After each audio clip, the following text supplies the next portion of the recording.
bahwa Ibrahim tidak mencari Tuhan, Ibrahim sudah tahu Tuhannya siapa gitu ya. Dan kalau melihat konteksnya ya, Ibrahim ini berbicara pada umatnya, pada orang-orang di situ. Jangan kamu menyembah bintang, menyembah bulan, menyembah matahari. Jadi ini konteksnya waktu itu Ibrahim lagi dakwah sebenarnya, bukan mencari. Masyarakat Mesopotamia waktu Ibrahim hidup itu adalah masyarakat yang politeisme. 4.000 sebelum Masehi, 3.000 sebelum Masehi itu sudah bukan hanya budaya Neolithic Revolution, tapi Urban Revolution. Masyarakat kota. Jadi bayangkan seperti zaman sekarang, udah kota dia. Dan dia sudah mengenal huruf ya.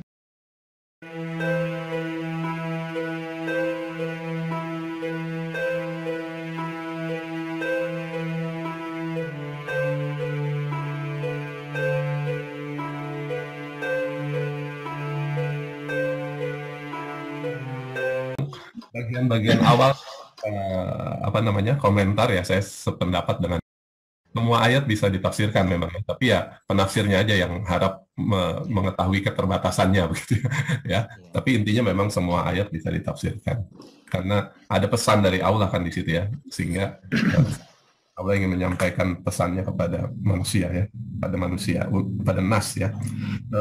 Berbasis mukjizat sangat dimungkinkan sebenarnya Pak, sangat dimungkinkan ya, karena tadi ya pengertian setelah dilihat detail gitu ya, diksinya atau kosakatanya, dia rata-rata menyatakan itu ayat ya, itu tanda, artinya bisa diteliti secara ilmiah. Nah, untuk kawan-kawan geologi kan pasti sudah tahu gitu bahwa peristiwanya memang mukjizat, tapi ada caranya ya, caranya melalui gempa ya.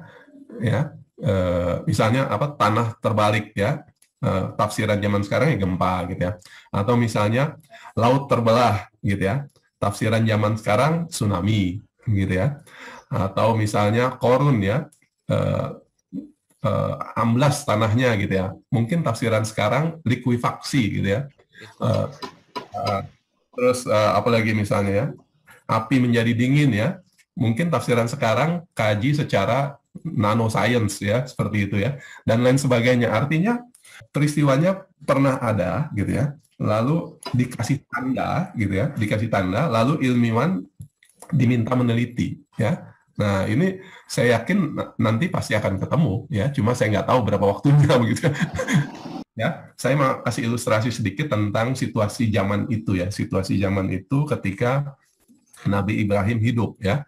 Nabi Ibrahim itu kalau menurut peneliti-peneliti seperti Karen Armstrong ya, seperti Arnold itu hidup di tahun 1800-an sebelum Masehi. 1800-an Masehi itu suatu yang wajar juga gitu ya. Karena apa? Karena yang penting itu adalah Nabi Ibrahim itu hidup di budaya Mesopotamia. Nah, budaya Mesopotamia itu tadi ya sudah dijelaskan, Meso, tengah, Potamos sungai, di antara dua sungai, Efrat dan Tigris. Sekarang Nabi Ibrahim itu 4.000 sebelum Masehi. Jadi kalau mau ditaruh di 1.800 ya nggak apa-apa gitu ya, 1.800. Nah, 4.000 sebelum Masehi, 3.000 sebelum Masehi itu sudah bukan hanya budaya Neolithic Revolution, tapi Urban Revolution. Masyarakat kota. Jadi bayangkan seperti zaman sekarang, udah kota dia. Dan dia sudah mengenal huruf ya, tidak mendalami ini ya. Mungkin uraian-uraian itu sudah ada Pak di manuskrip-manuskripnya Mesopotamia ya. Dia punya huruf sendiri kan, huruf paku ya. Huruf paku, dan itu cuma kan dia bangsanya banyak ya. Kalau dari 4.000-an itu mungkin ada bangsa Sumeria ya, bangsa Akadia, lalu bangsa Babilonia ya. Nah, seperti itu. Jadi nanti tinggal dipilah tuh. Yang pernah saya datangi langsung tuh di British Museum. Dia koleksinya banyak sekali tentang Mesopotamia. Ya, nah itu dan sekarang udah ada aplikasinya untuk membaca huruf paku itu. Ya, nah itu satu ya. Jadi lihat dari inskripsi-inskripsi atau prasasti-prasasti. Yang kedua adalah lihat dari relief. Ya, nah relief ini tadi sempat di tayangan slide itu saya tunjukkan gitu ya, bahwa ada relief yang ada gambar manusia, terus ada simbol ya, simbol 3 ya. Yang simbol 3 itu kalau saya tafsirkan ya simbolnya bintang, bulan, dan matahari. Ini fakta arkeologi yang boleh jadi ya, kalau saya tafsirkan gitu ya. Ada kan ada minimal ada 2 penafsiran mengenai Ibrahim dan yang terkait ayat bintang, bulan, dan matahari ya.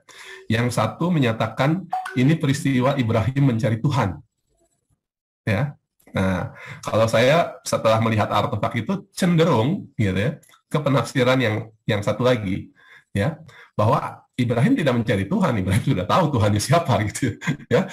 Dan kalau melihat konteksnya ya, Ibrahim ini berbicara pada umatnya, pada orang-orang di situ. Jangan kamu menyembah bintang, menyembah bulan, menyembah matahari. Jadi ini konteksnya waktu itu Ibrahim lagi dakwah sebenarnya, bukan mencari ya, bukan mencari. Nah, kenapa dia dakwah? Karena masyarakat Mesopotamia waktu Ibrahim hidup itu adalah masyarakat yang politeisme, mengenal banyak dewa. 3 dewa utama yaitu tadi ya, dewa bulan, matahari, bulan, dan bintang. Jadi itu udah ada di relief-relief ya, di relief-relief ada gambar-gambar ini dewanya ya. Ada saya jadi lupa nama dewanya, tapi ada masing-masing itu ada namanya gitu ya. Jadi itu penjelasannya ya, penjelasannya. Artinya kalau ditelusuri lebih lanjut ya, relief, teks ya, apa sih namanya? Jangan-jangan sudah ada Pak ya, sudah ada itu gitu ya, sudah ada, karena itu adalah masyarakat kota itu ya. Mereka sudah membuat roda, sudah mengenal matematika gitu ya, sudah perbintangan ya, astronomi sudah luar biasa. Jadi itu masyarakat yang sangat maju ya. Artinya itu juga jangan-jangan bagian dakwah dari Nabi Ibrahim juga ya, yang mengetahui sifat fisika dari api ya. 40 ribuan itu memang dalam kronologi kebudayaan itu ya di Eropa juga kurang lebih sama budayanya ya, budaya masyarakat tinggal di gua ya. Ada yang mengkategorikannya ini sebagai Mesolitik ya, atau ya Paleolitik akhir secara alat batu ya, secara teknologi alat batu. Nah, itu seperti itu ya. Artinya masyarakat itu sudah cukup ramai ya, sudah bisa melukis, sementara yang di Eropa ada Cro-Magnon juga sudah mulai melukis, jadi mereka sepantaran misalnya, seangkatan ya. Nah, itu kita bisa memahami itu ya, seperti itu.